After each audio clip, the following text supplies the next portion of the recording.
Hello guys, कैसे हैं आप सब लोग। बुक ऑफ एस्पर के एपिसोड 26 के साथ हाजिर हूँ। लास्ट एपिसोड के एंड पे हमने देखा था कि थर्ड प्रिंस तीनों फैमिलीज को एक कर देता है और उनसे कहता है आज के बाद लू फैमिली वाले तुम्हारे हेड होंगे। मास्टर काई का बेटा चिल्लाकर कहता है लेकिन थर्ड प्रिंस ऐसा कैसे हो सकता है। उसी वक्त काई रोंग आगे बढ़ते हैं और उसके कंधे पे हाथ रखते हुए कहते हैं नहीं ऐसा मत करो। मास्टर काई का बेटा जैसे थर्ड प्रिंस की तरफ देखता है तो वो गुस्से के साथ उसकी तरफ देख रही होती है और साथ ही उनकी पावर भी रिलीज हो रही होती है, जिसकी वजह से वो बहुत ज्यादा घबरा जाता है। मास्टर काई और उनका बेटा दोनों ही इतने ज्यादा घबरा जाते हैं कि थर्ड प्रिंस से कहते हैं ठीक है हमें आपकी बात मंजूर है, आज के बाद हम लोग लू फैमिली को ही अपना मास्टर मानेंगे। फिर थर्ड प्रिंस मास्टर ली की तरफ घूर कर देखते हैं। मास्टर ली उनसे कहते हैं आपको मेरे लिए परेशान होने की जरूरत नहीं, मैं इस फैमिली को पूरा सपोर्ट करूंगा। वैसे भी लू फैमिली के मेरे पर बहुत सारे एहसानात है और मैंने अभी तक अपना बदला चुकाना है, क्योंकि लू जीनान के साथ जो कुछ भी हुआ है वो सारा कुछ मेरी गलती की वजह से हुआ था, इसलिए मैंने इन सब के लिए ये सब कुछ करना है। वो मोटू उनसे कहता है अब जबकि तुम सब लोगों ने इस बात को मान लिया है तो फिर ठीक है,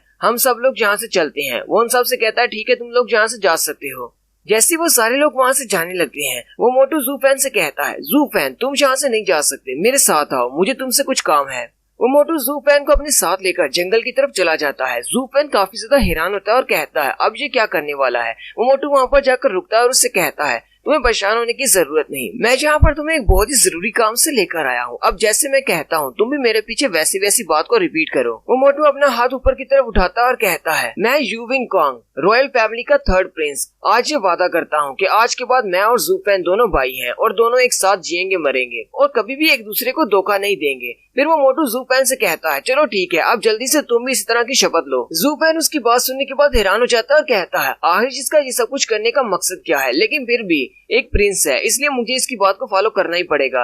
वो भी वैसे ही करता है, बिल्कुल वैसे ही वो भी शपथ लेता है। शपथ लेने के बाद जूफैन मोटू से पूछता है अब मुझे बताओगे ये सब कुछ किस बारे में है। वो मोटू से कहता है क्या तुम्हें हमारी कल की शर्त याद है जिसमें हम दोनों ने शर्त लगाई थी कि जो भी जीतेगा लॉन्गनुई उसकी होगी। तो असल में बात ये है कि मैं कल की फाइट तो हार गया था लेकिन मैंने अभी तक भी इस ख्याल को नहीं छोड़ा। मैं लॉन्गनुई से प्यार करता हूँ और मैं उससे अभी भी शादी करना चाहता हूँ, इसलिए अब मैंने तुमसे ये शपथ ले ली है। अब जबकि हम दोनों भाई बन चुके हैं इसलिए भाई की बीवी बाबी होती है और बाबी के साथ शादी करने का ख्याल नहीं रखना चाहिए। इसलिए इस तरह करके अब मैं लॉन्गनुई को भूल जाऊंगा क्योंकि मुझे पता है कि वो तुम्हारी बीवी बनने वाली है। जूफैन उस मोटू से कहता है चलो ठीक है मैं तुम्हें सच्ची बात बताता हूँ, मेरा उस लड़की के साथ ऐसा कोई भी ताल्लुक नहीं है, मैं तो उस लड़की को ठीक से जानता भी नहीं। वो तो ऐसी उस लड़की ने तुमसे अपनी जान छुड़वाने के लिए और मुझसे बदला लेने के लिए मेरा नाम ले दिया। मोटू जूफैन की बात सुनते फिर से बहुत ज्यादा खुश हो जाता है और कहता है क्या ये बात वाकई में सच है, क्या तुम वाकई में उसे पसंद नहीं करते तो इसका मतलब मैं उससे शादी कर सकता हूँ। जूफैन उसे कहता है हाँ बिल्कुल, मेरा उससे कोई भी ताल्लुक नहीं, तुम चाहे तो उसे रख सकते हो। मोटू बहुत ज्यादा खुश हो जाता है और कहता है तुम तो वाकई में मेरे भाई बन चुके हो, मैं तुमसे बहुत ज्यादा खुश हूँ।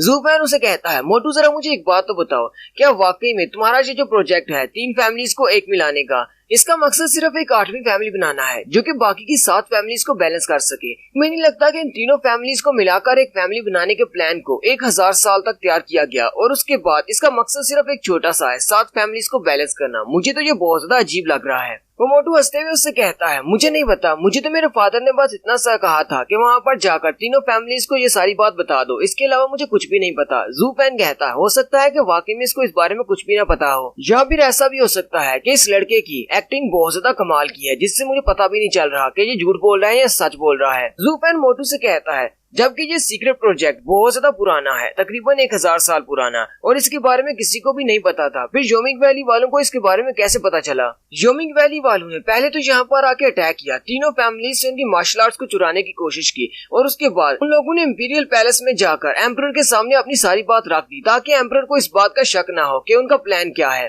मोटू से कहता है हमारे पैलेस में बहुत सारे ऐसे लोग हैं, बहुत सारी आंखें और कान हैं जो कि सीक्रेट्स को जानते हैं, हो सकता है कि किसी ने इस सीक्रेट को लीक कर दिया हो। जूफैन कहता है पहले तो किसी को भी इस बारे में नहीं पता चला, 1000 साल तक इसको सीक्रेट रखा गया और आज अचानक इसके बारे में सबको कैसे पता चल गया। हो सकता है कि किसी ने जानबूझकर इस इन्फॉर्मेशन को लीक किया हो। मोटू भी उसकी ये वाली बात सुनकर हैरान हो जाता है। जूफैन कहता है चलो छोड़ो इस बात को, मुझे इस बात से फर्क नहीं पड़ता, चाहे तुम लोगों का प्लान जो भी हो, मेरी लू फैमिली आगे बढ़ रही है, मेरी लू फैमिली बड़ी हो रही है, मेरे लिए तो इतना ही काफी है। है। साथ ही ज़ूफेन उसे बाय बोलकर वहाँ से चला जाता है, जबकि थर्ड प्रिंस उसकी तरफ देखते हुए कहता है ये लड़का बहुत ज्यादा स्मार्ट है और इस बात से मुझे बहुत ज्यादा डर लगता है। उसी वक्त मोटू के पीछे वहाँ पर मास्टर क्यूबाई आ जाते हैं और कहते हैं मैं जितनी बार इस लड़के को देखता हूँ मुझे उतनी बार किसी की याद आती है जो कि इसी की तरह बहुत ज्यादा समझदार है। वो मोटू अपने टीचर से पूछता है आप किसकी बात कर रहे हैं। उसके टीचर उसे कहते हैं मैं जूजी चैंगफेंग की बात कर रहा हूँ, हमारे मिनिस्टर की। मोटू भी ये बात सुनकर बहुत ज्यादा हैरान हो जाता है और कहता है क्या वाकई में ज़ूफेन जूजी चैंगफेंग यानी कि हमारे प्राइम मिनिस्टर के जैसा है। प्राइम मिनिस्टर को इस पूरे इंपीरियल पैलेस का सबसे वाइज मैन समझा जाता है। मास्टर क्यूबाई उसे कहते हैं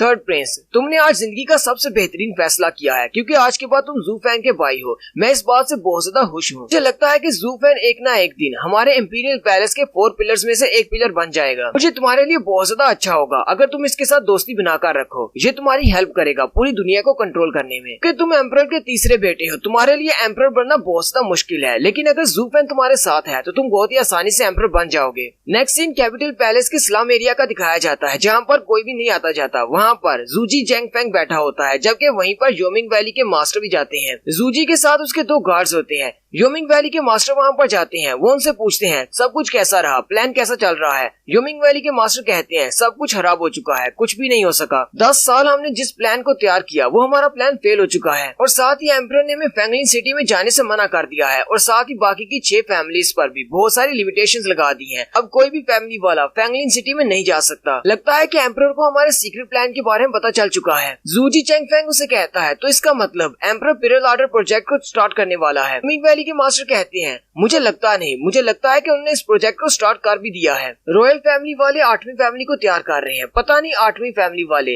राइज होने तक बच भी पाएंगे या नहीं। जूजी उसे कहता है योमिंग वैली के मास्टर आपको अपने सब्र खोने की जरूरत नहीं है, तब तक मैं आपके साथ हूँ। ये तो सीधी सी और साफ सी बात है, तुम इस फाइट को हार चुके हो। मैंने तुम लोगों को एक मौका दिया था लेकिन तुम लोग उस मौके पर पूरा नहीं उतरे। योमिंग वैली वाले 7 बड़ी फैमिलीज में से एक फैमिली है, लेकिन तुम लोग इतनी बड़ी फैमिली होने के बावजूद भी 3 छोटी सी फैमिलीज को नहीं हरा सके और उनसे उनकी मार्शल आर्ट्स नहीं ले सके। अब तुम सब लोग बस इस बात का इंतजार करो, जब 8वीं फैमिली बन जाएगी तो वो तुम्हारी योमिंग वैली वालों को रिप्लेस करेगी, यानी कि तुम्हारी योमिंग वैली खत्म हो जाएगी और वो तुम्हारी जगह ले लेंगे। योमिंग वैली के मास्टर उसकी बात सुनते ही बहुत ज्यादा गुस्सा हो जाते हैं और साथ ही अपनी पावर्स को रिलीज करते हैं, जिससे उस छोटे से कमरे की दीवार में दरारें पड़ना शुरू हो जाती हैं। मास्टर चिल्लाकर कहते हैं ये सब कुछ तुम्हारा प्लान था, तुम्ही ने शुरू से मुझे इस बारे में बताया था कि ये पर्ल ऑर्डर क्या है। शुरू से तुम्हारी यही बात रही है, तुमने कहा था कि जब इंपीरियल फैमिली वाले 8वीं फैमिली को बना देंगे वो 8वीं फैमिली हमारी योमिंग फैमिली वालों की जगह ले लेगी। पिछले 10 साल से तुम्हारा यही प्लान चलता आ रहा है और हमने तुम्हारा पूरा साथ दिया है और आज तुम यहाँ पर आकर ऐसा कैसे कह सकती हो कि 8वीं फैमिली हमारी जगह ले लेगी। क्या तुम हमारी हेल्प नहीं करने वाले। मास्टर गुस्से के साथ उसे मारने के लिए आगे बढ़ते हैं, जबकि उसी वक्त जूजी के गार्ड्स आगे बढ़ते हैं और उसे वहीं पर रोक लेते हैं। योमिंग वैली के मास्टर उसके दोनों गार्ड्स को देखकर बहुत ज्यादा हैरान हो जाते हैं और उन्हें कहते हैं ये तो ओल्ड मैन जिन एंड जैंग हैं। जूजी चैंगफेंग भी उठकर खड़ा हो जाता है और कहता है मास्टर आपकी आंखें तो बहुत ज्यादा तेज हैं, आपने तो इनको बहुत ही जल्दी पहचान लिया। मास्टर जिन और मास्टर जैंग को पिछले 100 साल से किसी ने नहीं देखा, ये बहुत ज्यादा स्ट्रॉन्ग है, मुझे मेरी हेल्प करने के लिए यहाँ पर आए हैं। योमिंग वैली के मास्टर से कहते हैं जूजी चैंगफेंग तुम तो वाकई में प्राइम मिनिस्टर होने के लायक हो, तुम बहुत ज्यादा समझदार हो, यहाँ तक कि तुमने जिन एंड जैंग को भी अपने साथ मिला लिया है। ये दोनों मास्टर्स तो इतने ज्यादा स्ट्रॉन्ग है कि इनके सामने मास्टर क्यूबाई भी कुछ नहीं कर सकेगा।